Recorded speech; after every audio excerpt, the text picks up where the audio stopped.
ಸಾರಿಗೆ ನೌಕರರ ಮುಷ್ಕರ ನಿರ್ಧಾರ ವಾಪಸ್ ಪಡೆಯಲಾಗಿದೆ. ತಾತ್ಕಾಲಿಕವಾಗಿ ಮುಷ್ಕರ ವಾಪಸ್ ಪಡೆಯುವುದಕ್ಕೆ ತೀರ್ಮಾನ ತೆಗೆದುಕೊಂಡಿದ್ದಾರೆ. ಸಾರಿಗೆ ನೌಕರರ ಜಂಟಿ ಕ್ರಿಯಾ ಸಮಿತಿ ಸಭೆಯಲ್ಲಿ ನಿರ್ಧಾರ ತೆಗೆದುಕೊಂಡಿದ್ದು, ನಾಳೆಯಿಂದ ಎಂದಿನಂತೆ ಬಸ್ ಓಡಿಸೋದಕ್ಕೆ ತೀರ್ಮಾನ.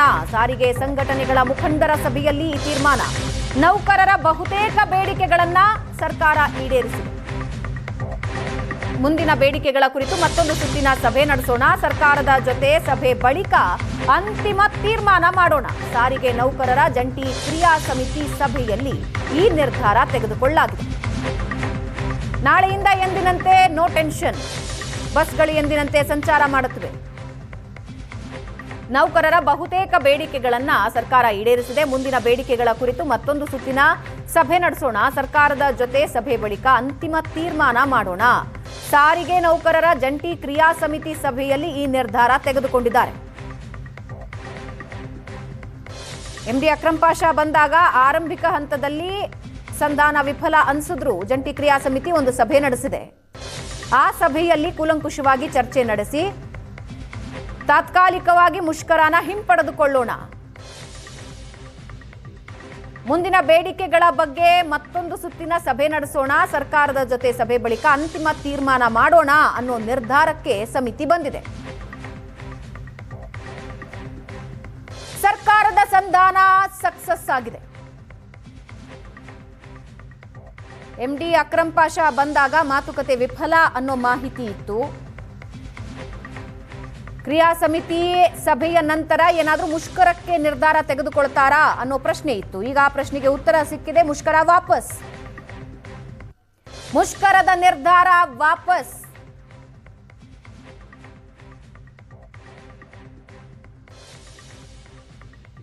ಜಂಟಿ ಕ್ರಿಯಾ ಸಮಿತಿ ಸಭೆ ಮುಷ್ಕರದ ನಿರ್ಧಾರದಿಂದ ವಾಪಸ್. ಮುಷ್ಕರ ಕೈ ಬಿಡೋದಕ್ಕೆ ತೀರ್ಮಾನ ತೆಗೆದುಕೊಂಡಿದೆ. ಮುಷ್ಕರದ ನಿರ್ಧಾರ ವಾಪಸ್ ಪಡ್ಕೊಂಡಿದ್ದಾರೆ. ಸಾರಿಗೆ ಸಂಘಟನೆಗಳ ಮುಖಂಡರ ಸಭೆ ತೀರ್ಮಾನ ತೆಗೆದುಕೊಂಡಿದ್ದು, ಮುಷ್ಕರ ಇಲ್ಲ, ಎಂದಿನಂತೆ ಸುಗಮವಾಗಿ ಸಾರಿಗೆ ಸಂಚಾರ ಇರುತ್ತೆ. ಎಲ್ಲ ಬಸ್ಗಳು ರಸ್ತೆಗೆ ಇಳಿಯುತ್ತವೆ, ಎಂದಿನಂತೆ ಕಾರ್ಯನಿರ್ವಹಿಸುತ್ತೆ. ಯಾವುದೇ ಬದಲಾವಣೆ ಇರೋದಿಲ್ಲ, ಮುಷ್ಕರನೂ ಇರೋದಿಲ್ಲ.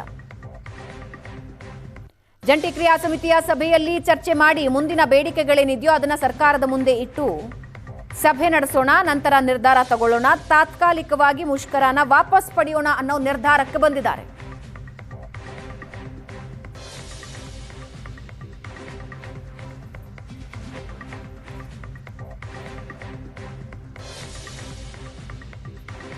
ನೌಕರರ ಸಂಘ ಮುಷ್ಕರದ ನಿರ್ಧಾರದಿಂದ ವಾಪಸ್ ಬಂದಿದೆ.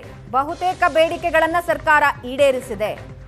ಹಾಗಾಗಿ ಮುಂದಿನ ಬೇಡಿಕೆಗಳ ಬಗ್ಗೆ ಸರ್ಕಾರದ ಜೊತೆ ಮುಂದಿನ ಹಂತಗಳಲ್ಲಿ ಚರ್ಚೆ ನಡೆಸೋಣ ಅನ್ನೋ ನಿರ್ಧಾರಕ್ಕೆ ಬಂದಿದ್ದಾರೆ. ಸದ್ಯಕ್ಕೆ ನೌಕರರು ತಮ್ಮ ತಮ್ಮ ಕೆಲಸಗಳಲ್ಲಿ ಮುಂದುವರಿತಾರೆ. ಪ್ರತಿಭಟನೆ ಇಲ್ಲ, ಮುಷ್ಕರ ಇಲ್ಲ, ಎಂದಿನಂತೆ ಸಾರಿಗೆ ಸಂಚಾರ ಮುಂದುವರಿಯುತ್ತೆ. 26 ತಿಂಗಳ ಹಿಂಬಾಕಿ.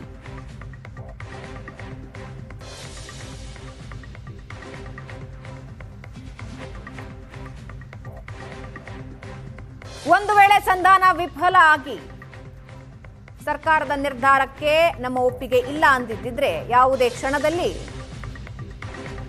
ಮುಷ್ಕರ ನಿರ್ಧಾರ ತೆಗೆದುಕೊಳ್ತಾ ಇದ್ರು. ಸಾರಿಗೆ ಸಂಚಾರದಲ್ಲಿ ಒಂದು ಚೂರು ಟೆನ್ಷನ್ ಇರ್ತಾ ಇತ್ತು. ಈಗಾಗಲೇ ಮೆಜೆಸ್ಟಿಕ್ನ ಸುತ್ತಮುತ್ತ ಪ್ರಯಾಣಿಕರ ಸಂಖ್ಯೆ ಕೂಡ ಇಳಿಮುಖ ಆಗಿದೆ.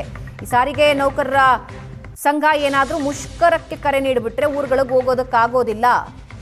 ಹಾಗಾಗಿ ಕೆಲವೊಂದು ಪ್ರಯಾಣ ರದ್ದು ಮಾಡ್ಕೊಳ್ಳೋಣ ಅನ್ನೋ ಕಾರಣಕ್ಕೆ ಪ್ರಯಾಣಿಕರ ಸಂಖ್ಯೆ ಕಡಿಮೆ ಆಗಿದೆಯಾ? ಪ್ರಯಾಣಿಕರ ಸಂಖ್ಯೆ ಅಂತೂ ಕಡಿಮೆ ಆಗಿದೆ. ಆದರೆ ಸದ್ಯಕ್ಕೆ ಎಲ್ಲವೂ ನಿರಾಳ. ಏನೇನು ಪ್ಲಾನ್ಸ್ ಇದೆಯೋ ಅದು ಮುಂದುವರಿಸಬಹುದು. ಪ್ರಯಾಣಿಕರು ಊರುಗಳಿಗೆ ಬಸ್ಗಳು ತೆರಳೋದಕ್ಕೆ ಯಾವುದೇ ಟೆನ್ಷನ್ ಇಲ್ಲ. ಮುಷ್ಕರ ವಾಪಸ್ ಪಡೆದಿದ್ದಾರೆ.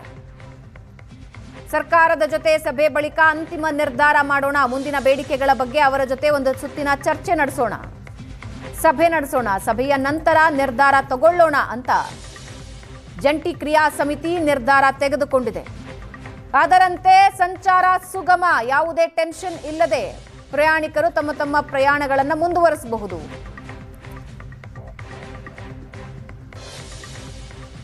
ಇವತ್ತಿನ ಸರ್ಕಾರದ ನಿರ್ಧಾರದ ಮೇಲೆ ಮುಷ್ಕರ ಅಂತ ನಿರ್ಧಾರ ಮಾಡಿದ್ರು. ಸರ್ಕಾರದ ಪರವಾಗಿ ಕೆಎಸ್ಆರ್ಟಿಸಿ ಎಂಡಿ ಅಕ್ರಮ್ ಪಾಷಾ ಬಂದು ಸರ್ಕಾರದ ನಿರ್ಧಾರ ಏನು ಅಂತ ತಿಳಿಸಿ ಹೋಗಿದ್ರು.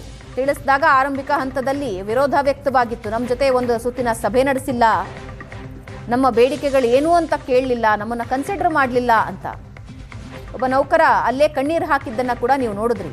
ಅಂತಿಮವಾಗಿ ಜಂಟಿ ಕ್ರಿಯಾ ಸಮಿತಿ ಸಭೆ ನಡೆಸಿದ್ದು ಸರ್ಕಾರದ ನಿರ್ಧಾರಕ್ಕೆ ಗ್ರೀನ್ ಸಿಗ್ನಲ್ ಕೊಟ್ಟಿದ್ದಾರೆ. ಓಕೆ ಅಂದಿದ್ದಾರೆ. ನೋ ಮುಷ್ಕರ ಇಲ್ಲ. ಹಾಗಾಗಿ ರಸ್ತೆಗೆ ಎಂದಿನಂತೆ ಸಾರಿಗೆ ಬಸ್ಗಳು ಇಳಿಯುತ್ತವೆ. ಯಾವುದೇ ಬದಲಾವಣೆ ಇರೋದಿಲ್ಲ.